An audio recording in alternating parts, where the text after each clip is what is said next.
Panduan pembuatan slip gaji dan surat keterangan penghasilan orang tua untuk KIP kuliah gitu ya.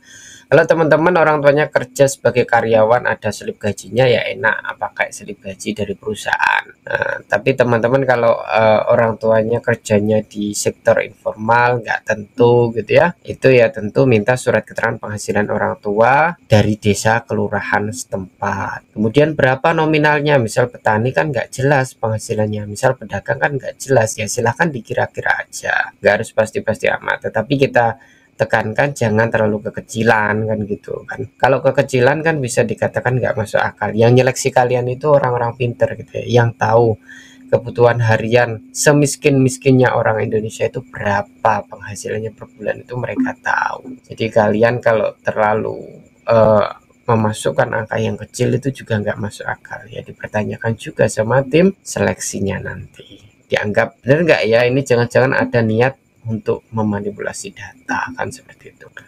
Jadi slip gaji atau surat keterangan penghasilan ini untuk yang sektor formal bisa diperoleh dari instansi pekerja. Jika pekerjaan informal atau usaha sendiri, maka slip gaji diganti dengan surat keterangan penghasilan dari desa atau kelurahan. Kemudian kalau ngurus surat keterangan penghasilan, syaratnya cukup fotokopi KK atau KTP atau mungkin pengantar dari RT RW jika memang birokratis. Kemudian standar minimalnya ya tentu mencantumkan nama orang tua wali. Kalau lengkap ya dua-duanya. Kalau bercerai kemudian kalian ikut ibu misalnya dan ibu masih menjanda, ya udah cukup penghasilan ibu, penghasilan bapak ditulis 0. Kemudian dikasih keterangan sudah cerai dan tidak mengurusi saya lagi gitu ya. Kasih keterangan juga. Kalau misalnya ikut ibu, kemudian ibu menikah lagi, ada bapak tiri dan kamu ikut keluarga mereka, ya tentu dimasukkan penghasilan ayah dan ibu tiri gitu. Misalnya broken home, kalian ikut kakek nenek, ya berarti penghasilan wali kakek nenek gitu.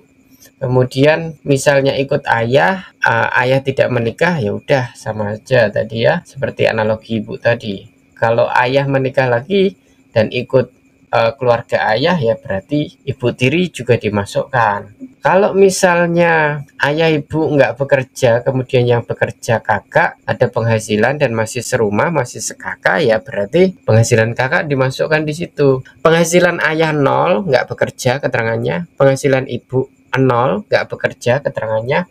Kemudian karena ayah ibu tidak bekerja karena alasan sakit dan lain sebagainya, atau sudah tua sehingga tidak bekerja, dan yang menghidupi menafkahi keluarga kami adalah kakak. Penghasilan kakak berapa? Sebagai statusnya sebagai wali kalian. Penghasilan kakak dimasukkan di situ. Gimana kalau ibu rumah tangga penghasilannya? Ibu rumah tangga penghasilannya 0. Gimana kalau berdua sama ibu, ibunya nggak kerja? Nah terus makan sehari-harinya seperti apa? Nah itu sumber makan sehari-hari itu juga dihitung. Ya gitu. Jangan sampai surat keterangan penghasilannya itu nominalnya 0. Itu tentu nggak masuk akal, tadi saya sampaikan. Nah terus makanya setiap hari itu uang dari mana? Kalau memang dapat transferan dari kakak, ya itu masukkan sebagai penghasilan ibu gitu aja.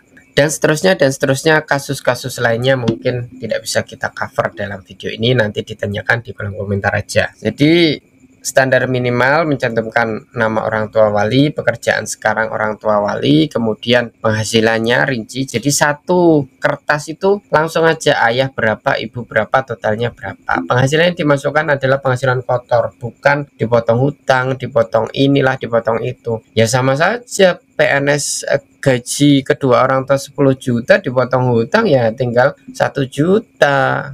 Kalau penghasilan bersih ya PNS 10 juta ya bisa daftar KIP kuliah, tapi kan nggak boleh, sudah 10 juta berarti hitungannya penghasilan kotor. Kemudian keperluannya menjadi syarat dalam pengajuan KIP kuliah.